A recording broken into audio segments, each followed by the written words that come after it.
Hey friends, happy Tuesday. We are going to continue learning about percents today.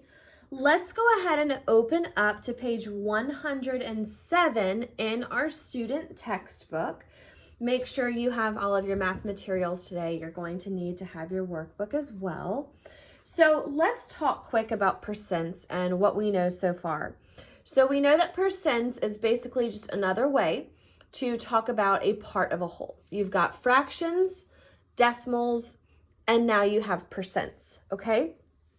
Now, today we are going to be looking at expressing percents in simplest form, okay? All you're going to be doing is showing a fraction in simplest form, and then that's going to help you with your percentage, all right?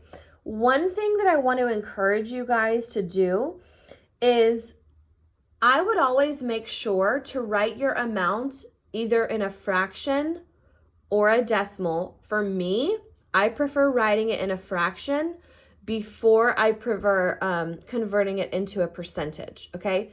It's easier for me to see when it's in fraction form to figure out how much of a percent I have. That's just me, but I strongly suggest you writing it as a fraction or a decimal first before you do your percentage. So let's take a look at page 107. We have these examples up top, and we're going to practice some on this page and the next page. So on the top, it says express percents as fractions. So here you have 8 100ths, so 8 out of 100. All right, do you see that here? Don't look at this yet. Don't look at all this. But do you see that there? Okay. Now, all we're doing is simplifying it. So we're finding a common factor that 8 and 100 have, which we can do 4. Remember, with fractions, what you do to the bottom, you do to the top. So we divided it by 4 and we simplified to get 2/25ths, which is all this is showing. Okay, so this is the simplified fraction of this. And you guys already know how to do that. So don't let the pictures worry you. Let's look at this one over here. In the top square, you have 65 out of 100 that are purple. Okay, that's where this came from, 65% or 65 over 100. And then you're simplifying it. So on this one, you are trying to figure out, okay, a factor that 65 and 100 have in common. All right, well, they both end in a 5 or a 0, so I know that 5 must be a factor. So I'm going to divide 5 on the numerator and the denominator. And then that's when you get 13/20ths, which is what this graph is showing you.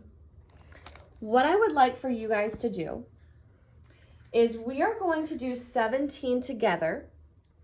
All we are doing in this bottom section on this page is expressing each percent as a fraction, but in simplest form. So let's do some of these together, okay? 94%. That's basically just saying you have 94 red tulips out of 100 tulips, kind of like what we saw yesterday. That's all this is saying. It's a part of a whole out of 100. So that means in fraction form, we have 100 on the bottom, okay, because that's how many total we have. And we have 94% of them that are red. Now we're going to simplify. What is a factor that 94 and 100 have in common? What could I do to simplify this fraction? Let's work it out down here so we have a little room. Well, I'm going to try an even number. I see a 0 and a 4. I think what I might do is I might start with 4. Let's just see how it goes. And really, guys, I don't even know, so I am just trying things out. Why don't you guys try some things out on your boards too?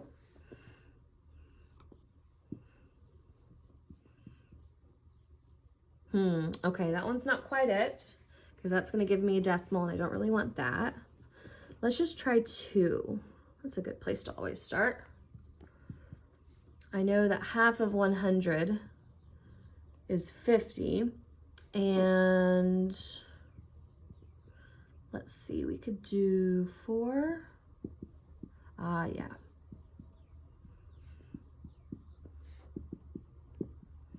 Right? Okay. So in simplest form,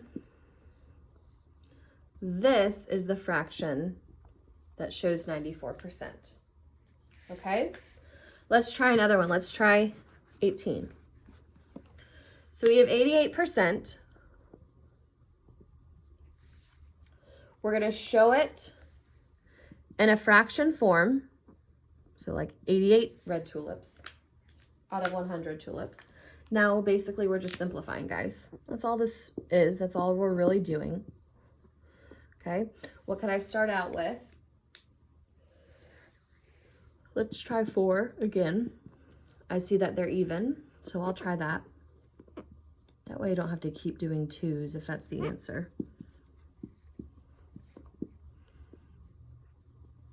Okay, yeah, that'll do. Okay, so 22. And I know that 4 quarters equals 100. 1 quarter is worth 25 cents.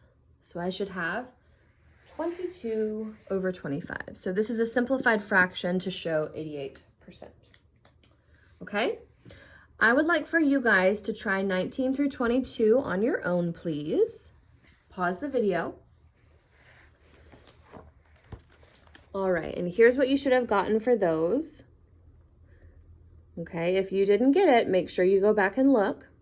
Let's turn the page to 108. So up top, it says express percents as decimals. So 48% equals 48 over 100 or 48 hundredths. We kind of looked at some of this yesterday. And then here we have 79%. So 79% is the same thing as 79 over 100. And both of those are the same thing as 0.79 or 79 hundredths. So let's take a look at 23. It says express each percent as a decimal.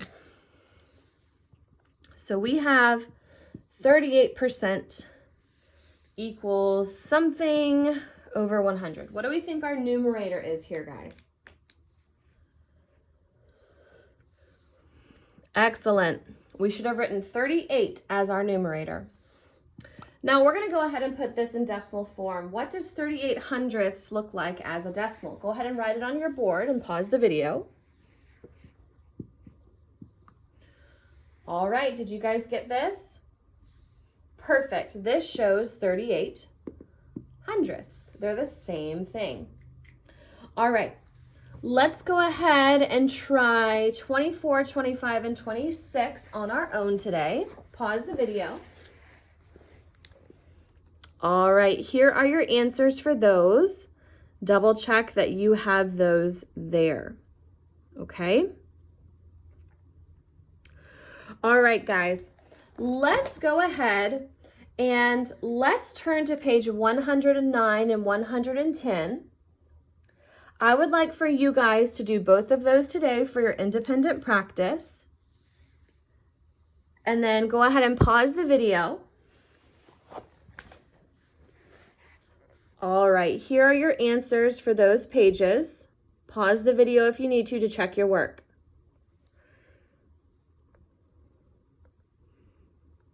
Okay? Now, if you need help with these down here, go back in your textbook, and on the bottom of 108, I think that'll help you, okay?